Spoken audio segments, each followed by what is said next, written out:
Rugby Championship 2024, folks, is just around the corner. It's a great time for us Southern Hemisphere rugby fans as the four powerhouse rugby sides of the South get back into action. Let's go through the fixtures of the Rugby Championship this year, plus some of the odds to see who the favourites are and the form these sides bring into this competition.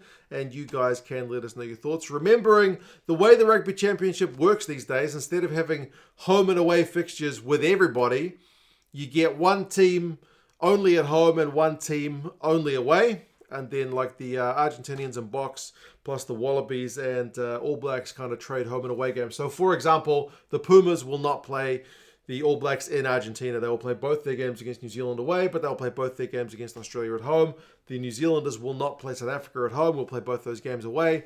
That kind of thing. It does make for a kind of slightly more series feeling about it, even if it's just the two games, but it's kind of similar what we had in the July tests as well. It's also an interesting one at the moment because of all the kind of coaching changes. I know Russie is a point of stability with the Boks, but he's kind of back into the more hands-on direct coaching role rather than that director of rugby role he previously held with South African rugby. I can kind of see, or at least hope to see, a long and fierce rivalry between him and Razor, Scott Robertson, who's the new All Blacks coach. Both these sides are going to be the favourites, one would think, going into the Rugby Championship, but I'll get to the odds in a second. And then Joe Schmidt with the Wallabies. He's had a perfect run, 2 games from 2 against the Welsh and then the 1 game against the Georgians. Seems to be pulling the Wallabies kind of out of that disaster that Eddie Jones let them in. And then the Pumas, something of an unknown quantity because they got a new coach in Felipe Contepomi. They played 1 really bad game against France. They played 1 really good game against France. And then they changed up their team for Uruguay and absolutely put them to sword. So it's kind of hard to know where they are at. But we will start with the Pumas because just quietly, they are the underdogs for this competition. They have picked up the wooden spoon more times than anyone else since the Rugby Championship has been formed. So yeah, the bookies have kind of got them as the least favoured side. I'm using New Zealand bookmakers for these odds, but I had a look at the South African bookmakers and other bookmakers, and they're all much of a muchness. So the Pumas, they got 2 away games in New Zealand, which is a pretty hard way to start things. But remember, because this draw alternates year on year, the last time we had this draw was 2022. And in that year, the Pumas came to New Zealand and won 1 out of their 2 games. They won 1, lost 1. So maybe it's not kind of all doom and gloom for them because they have been here and done it before. Then they got 2 home games against Australia plus the 1 home game against South Africa. So they got a nice chunk of home games. That kind of gets to reduce a bit of the travel. And then their travel is bookended with a final away game against the Boks. So at $21, the Pumas are a 4% chance to win the Rugby Championship. Some sites have got them the same as the Wallabies, but the New Zealand bookmakers have got the Wallabies ahead of the Pumas. They are the kind of least favourite of the 4 sides. Speaking of the Wallabies, remember their home record against the Boks is pretty good, and that's how they start this competition. The last time we had this draw, as I mentioned, the Wallabies went 1-1 against the Boks in Australia. They lost in Sydney, which has not been a real fortress for the Wallabies, sadly. They did beat Wales there to kind of turn that losing streak at home around. But generally, the Wallabies' record against the Boks at home is pretty good. But Boks are coming off a World Cup. And as I said, Joe Schmidt is really getting his kind of rebuilding act together. But so far, it has been so good. Away trip to Argentina and then home and away against New Zealand. It looks like a decent fixtures list, to be honest. Like, I think you would rather, if you're looking at genuine shots of winning the Rugby Championship, you'd rather have South Africa at home than away.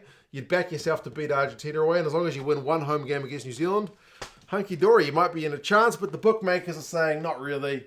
The bookmakers are saying 6%, paying $15, so only just slightly ahead of the Pumas. As I mentioned, some bookmakers have got the Pumas and the Wallabies kind of both down at 4%, but this is where the Kiwi bookmakers have got them. Now, speaking of the Kiwis, are they the favourites for this Rugby Championship, seeing as they have won? We have won the Rugby Championship year on year, even with Fozzie in charge when we had kind of a bad side. Still tended to get our hands on the Rugby Championship trophy, so it's been in New Zealand hands for quite some time. However, you'll notice with the draw, 2 home games against Argentina, and then the big one, which I think affects the odds, is these 2 away games against the Boks. I mean, Fozzie, when he had this draw in 2022, did go 1-1. saved his career as All Blacks coach, because you got to feel like if he'd gone none from 2, he would have got fired. Saved his career there. But that, according to the bookmakers, seems to be a sticking point, and the All Blacks are at $2.50, the second favourite side for this Rugby Championship. So given a 35% chance of winning the whole thing. 3 away games in a row for the All Blacks, so they got the opposite with the Pumas. They bookend things with their home games rather than away. And then there's the box. If you've got any kind of plus-minus ability, you will see that the box are at 55% chance if you convert the bookies' odds into a percentage, minusing their over round. $1.60 the box are playing, so not paying a heck of a lot to get their hands on their first Rugby Championship in about, was it since the last World Cup, right? World Cup before that, since 2019. So 55% chance, paying $1.60. If they can take advantage of the Wallabies being a little bit disorganised, Joe Schmidt admitted that he's not had as much time with the Wallabies as he would have liked. He can take advantage of that, go 2-2 against Razor's side at home, and then you'd back the Pumas based on the world rankings anyway, to not be able to overcome the box. The box are favourites with this one. I know you Springbok fans like going in as underdogs, and it tends to be that the All Blacks are favourites, but us All Blacks fans will kind of go into this one in a similar position as we went into the Rugby World Cup, where we are not being a favoured side. I think that maybe takes a little bit of the pressure off Razor with his first run, because if it was home games against South Africa, you would think that the All Blacks would certainly be in the driver's seat according to the bookies. But yeah, going to be a tough set of games for these sides. It is a great time to be a rugby fan, as I said. But what do you guys reckon? Do you think the Boks are deserved favourites with their home games up against the All Blacks in particular? Do you think they're going to struggle in Australia, or do you think they'll catch the Wallabies before Joe Schmidt can get all his ducks in a row? How do you think Joe Schmidt's going to go? He said he doesn't want to set a pass mark for his side.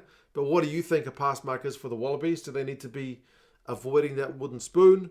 How do you think Razor is going to go? The pressure on him here in New Zealand is pretty high, but the media is certainly playing ball with him like they never did with Fozzie.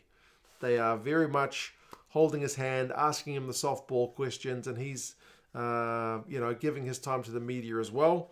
But if he has a string of bad results, it'll be interesting to see if there's a kind of turn in the kind of perspective from the media. But you guys let us know your thoughts.